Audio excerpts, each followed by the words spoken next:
Alors, j'ai relayé votre dernière chronique en date. Oui. Une analyse que j'ai trouvée personnellement brillante Mmh. et rare, très juste, du livre d'Éric Zemmour. Oui, oui, oui. Le suicide français. Donc. Voilà, oui, oui. Alors, à part sous ma plume, j'ai pas trouvé de critique similaire à la vôtre. Mhm. Et comment est-ce que vous expliquez finalement qu'une grande partie de la droite française soit tombée sous le charme du marxisme en général et d'Éric Zemmour en particulier? Alors c'est très curieux parce que d'un côté, Éric Zemmour a attiré parce qu'il fait une charge contre l'immigration, enfin contre les mots, mais ce que tout le monde fait en quelque sorte. Mais comme il est très connu, ou devrait faire, il y a une espèce d'alchimie qui s'est produite. En plus, il a du bagou, il a... Du répondant. Il a du répondant, il a été dans cette émission avec Ruquier où ça l'a mis en scène. Bon. Mais le problème de Zemmour, comme le problème d'une grande partie de la droite, qu'elle soit chauviniste, c'est le problème aussi de Natacha Polony, c'est qu'il y a une marxisation de la pensée. Ouais. Il y a une étatisation de la pensée en se réclamant de De Gaulle, alors que De Gaulle n'était pas comme ça. Ah non. De Gaulle était très libéral sur le plan économique. Il avait pris REF.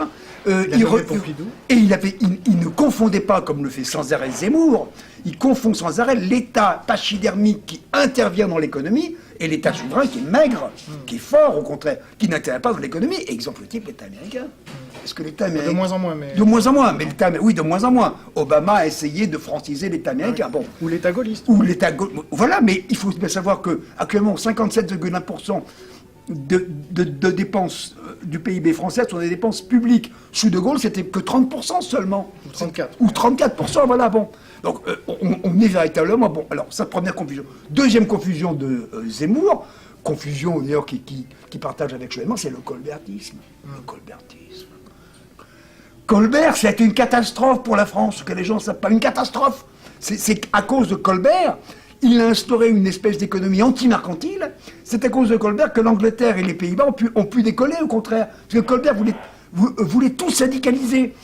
C'était le règne du corporatisme. Vous connaissez la fameuse phrase de Colbert, il visite Saint-Malo, il visite le port de Saint-Malo, et Colbert dit à un grand amateur, le plus grand amateur de Saint-Malo, qui était en lutte commerciale contre les Anglais, « Monsieur, que puis-je... » Elle a été Premier ministre de Louis XIV. « Que puis-je faire pour vous ?» Réponse du Malouin, Monsieur Colbert, surtout, rien. Ne faites rien. Ne faites rien. Et alors pourquoi la droite est tombée dans ce piège? La droite a toujours été marxisée, la droite a toujours été étatiste, et en plus, il ne faut pas oublier qu'en France, depuis très longtemps, à l'université, à gauche comme à droite, il y a toujours une pensée très influencée par le marxisme. Moi-même, quand j'étais au Grèce, j'étais, etc., avec Alain Benoît, etc., il n'a pas bougé. Il est resté, c'est un bloc de glace, bon, il n'évolue pas, il n'a jamais évolué de sa vie. Il y a un différent entre vous, donc... Oui, non, mais je le dis franchement. Ouais. Je veux dire, la plupart des gens, c'était contre la société marchande. Une vision marxiste du monde, mais pas trotskiste, attention, c'était pas universaliste, hein.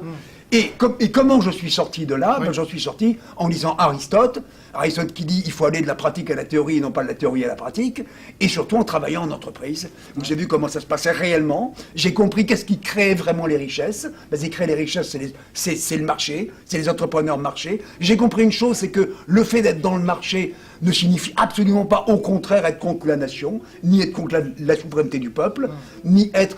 Parce qu'il y avait cette espèce de confusion qui vient du marxisme, mais pas seulement, qui vient d'un certain catholicisme français aussi. Comme quoi, il y a deux types de valeurs. Il y a des valeurs...